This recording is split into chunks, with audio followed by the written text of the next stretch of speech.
cette compo. Finalement, pour la France, pas trop de surprises, à part peut-être Biel Biarré.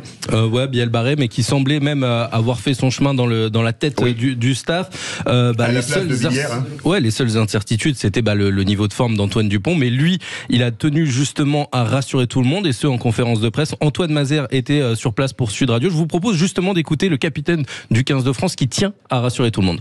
Aujourd'hui, je me sens très bien, que ce soit sur les deux plans. C'est vrai que sur le coup, je savais pas la gravité de ma blessure, donc j'ai eu pensé que la compétition était terminée pour moi. Donc j'ai dû attendre les examens, faire les rendez-vous avec le chirurgien, l'opération, et voilà, pour retrouver de l'espoir. Ma convalescence s'est bien passée. J'ai pu reprendre progressivement toutes les étapes nécessaires avant de reprendre le jeu. J'ai eu la chance de bénéficier de plusieurs semaines pour faire tout ça, et aujourd'hui, je peux être en pleine capacité de mon jeu, de mes moyens, que ce soit physique ou technique, pour être prêt pour ce match de dimanche. Bon, il est à 100%. C'est lui qui le dit en tout cas. Philippe Bilger, vous le sentez comment, Dupont? Le bigourdan est solide, c'est bien connu. Il est fabuleux. Moi, j'ai seulement peur que même la petite crainte psychologique tout de même. Mais est-ce que, je suis quand même moins spécialiste que Quentin. Mais vous parlez. Non, attendez. J'aime beaucoup le rugby. Attendez, excusez-moi, beaucoup moins. Dites la vérité. Je peux poser une question au grand Quentin? Oui. Est-ce qu'il risque pas d'avoir quand même une opération anti-Dupont, vous voyez, avec tous les gros balaises de l'Afrique du Sud? Moi, je suis moins un spécialiste. Il y a finalement toujours une opération anti-Dupont, parce qu'on sait que c'est potentiellement le meilleur numéro 9 du monde.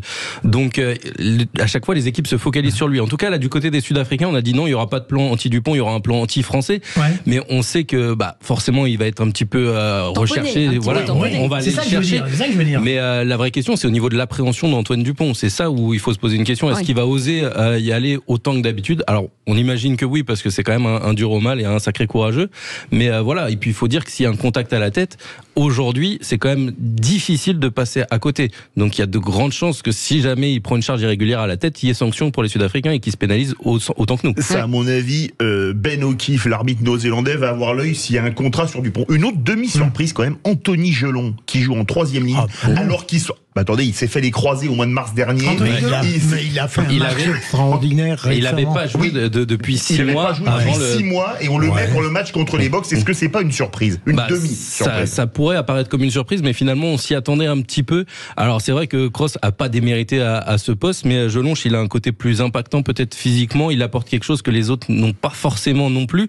Donc c'est un joueur, finalement c'était acté. À partir du moment où il s'est blessé, on savait qu'il irait à la Coupe du Monde s'il était apte à le faire. Donc c'est que dans la tête de Fabien Galtier, c'est un des cadres, et finalement s'il est là, il le fait jouer, et peu importe, on prend les risques et on le met, mais visiblement il a prouvé sur les derniers matchs de poule qu'il était en forme. Au lumineux Quentin, je vais poser une question très grande. Est-ce qu'Antoine Dupont n'avait pas déjà, Quentin, été amené à changer son style de jeu depuis longtemps? C'est-à-dire depuis qu'il a été qualifié de meilleur demi-mêlée du monde, il n'avait plus d'échappée. Son jeu évolue forcément, il s'améliore au fur et à mesure. Il est arrivé avec un jeu au pied qui était moins dominant que ce qu'il a maintenant. Donc là-dessus, il a progressé au niveau justement pour les coups de pied de dégagement, etc. Il a progressé, mais dans tous les domaines du jeu, il est exceptionnel. De toute façon, Antoine Dupont. Donc. Votre Majesté Quentin, j'ai une autre question à vous poser. Une dernière question, enfin une dernière pour moi en tous les cas. Imaginons que la France perde, ce qui est possible. Ce serait un drame. Voilà. Alors, est-ce que Galtier démissionne? Non, je pense. Non, mais attendez, c'est une question que je pose. Mais non. Attendez, c'est quand même très important pour la France. Vous êtes un oiseau de mauvais augure. Ne répondez pas, Quentin. Non, mais imaginons.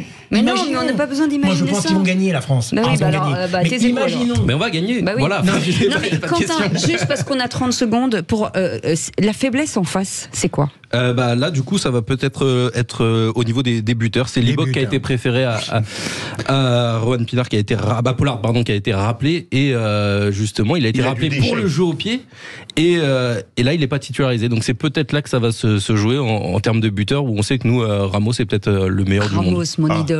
Si tu m'entends, Thomas. Et vous permettez, je croise les doigts, que les dieux du rugby soient avec nous. Si on peut faire taire René Chiche, ça serait bien. Taisez-vous, René Chiche, ça suffit. Daniel est déjà chez nous. René nous a foutu la pointe. Oui. Merci beaucoup, Quentin Cabanis, d'avoir été avec nous.